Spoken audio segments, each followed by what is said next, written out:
dalam beberapa konten sebelumnya, Mimin udah sering banget gunain referensi film 300. Untuk itu, sudahkah kamu familiar dengan kata Sparta? This is Sparta!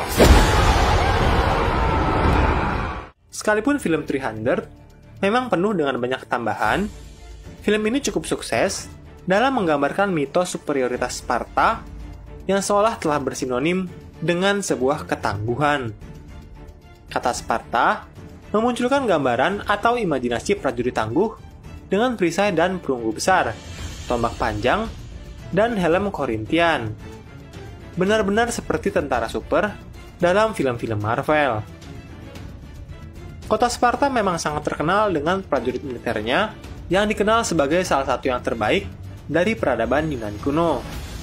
Bersama kota Athena, mereka menjadi pemimpin bangsa Yunani melawan Imperium Persia. Padahal, Sparta memiliki populasi yang jauh lebih kecil dibandingkan dengan kota-kota Yunani sejenisnya. Lalu, apa sih yang membuat Sparta memiliki militer yang begitu legendaris? Menurut cerita rakyat Sparta, para pendahulunya berasal dari Pulau Kreta. Mereka berhasil menaklukkan para penduduk asli dari wilayah tersebut dan menjadikannya wilayah Sparta. Dalam prosesnya, para pendahulu Sparta harus berperang melawan para penduduk Yunani yang sebelumnya tinggal di wilayah tersebut. Para penduduk asli yang berhasil dikalahkan dijadikan kaum budak yang disebut sebagai Helots. Penduduk Sparta memegang erat identitasnya sebagai bangsa penakluk. Karenanya, mereka memandang kaum Helot dan kota-kota Yunani sebagai ancaman abadi. Ketakutan Sparta terhadap kaum budak mereka sendiri bukannya tanpa alasan, karena jumlah warga Sparta jauh lebih kecil dari penduduk budak mereka. Rasa takut akan pemberontakan dari kaum Helot ini yang mendorong kultur militeristik kota Sparta, di mana semua laki-laki Sparta diharapkan tidak menjadi warga biasa, tapi juga menjadi prajurit tangguh.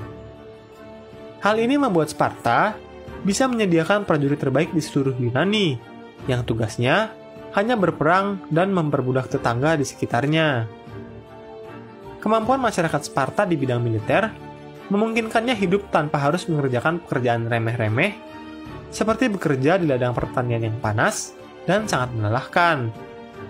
Bagi Sparta, yang penduduknya sangat terlatih di bidang militer, lebih baik mereka maju berperang dan mengambil sebanyak mungkin tawanan guna mengerjakan pekerjaan rendahan yang seperti itu.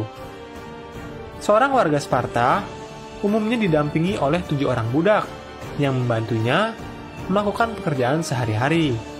Tidak heran jika hal ini membuat Sparta selalu was-was dengan ancaman pemberontakan.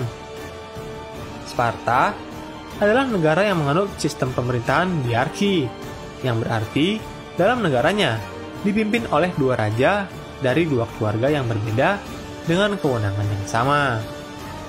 Yang satu berasal dari keluarga Agiat dan yang lain adalah keluarga Eurypontis. Akan tetapi, terdapat 2 badan yang mungkin lebih berwenang daripada raja tersebut. 2 badan itu adalah Epors dan Gerousia, yang menjadi dewan penentu kebijakan negara Sparta. Dalam rakyat Sparta, hampir tidak seorang pun yang memiliki pekerjaan kasar, karena mayoritas pekerjaan sudah dikerjakan oleh kaum budak. Sedangkan pekerjaan lainnya, seperti berdagang, pandai besi, dan sebagainya, dikerjakan oleh warga Yunani yang bebas, yang memutuskan untuk tinggal di Sparta. Saat seorang lelaki mencapai umur dewasa, mereka akan diberikan lahan dan juga budak untuk mengerjakan tanah tersebut. Kalangan budak Sparta memang menopang begitu banyak sendi ekonomi dan kehidupan Sparta. Hal inilah yang memungkinkan Sparta untuk memprioritaskan perkembangan militer mereka.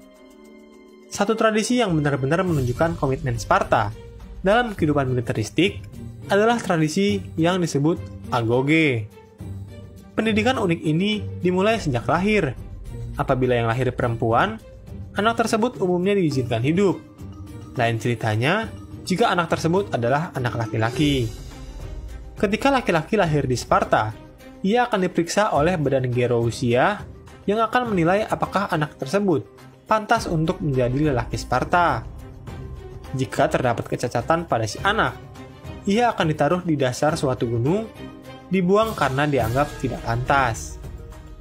Anak laki-laki yang lulus dan mencapai umur 7 tahun wajib mengikuti program AGOGE. AGOGE adalah program pelatihan dan edukasi fisik yang sangat keras. Anak-anak akan diajari ilmu bertahan hidup di belantara, disiplin, pelatihan pertarungan, dan ditanamkan nilai-nilai komunitas Sparta, serta bertarung sebagai hoplite dalam formasi phalanx. Caranya, di usia 7 tahun, seorang anak laki-laki akan meninggalkan rumah dan masuk asrama setelah kepalanya dipotong gundul. Ia dan teman-teman seusianya dikirim ke rawa-rawa untuk mencabut alang-alang yang akan dijadikan sebagai alas tidur. Anak-anak ini hanya diberikan sedikit makanan, bahkan untuk mandi, mereka hanya diizinkan 2 kali dalam 1 tahun. Dan hal tersebut wajib menggunakan air dingin.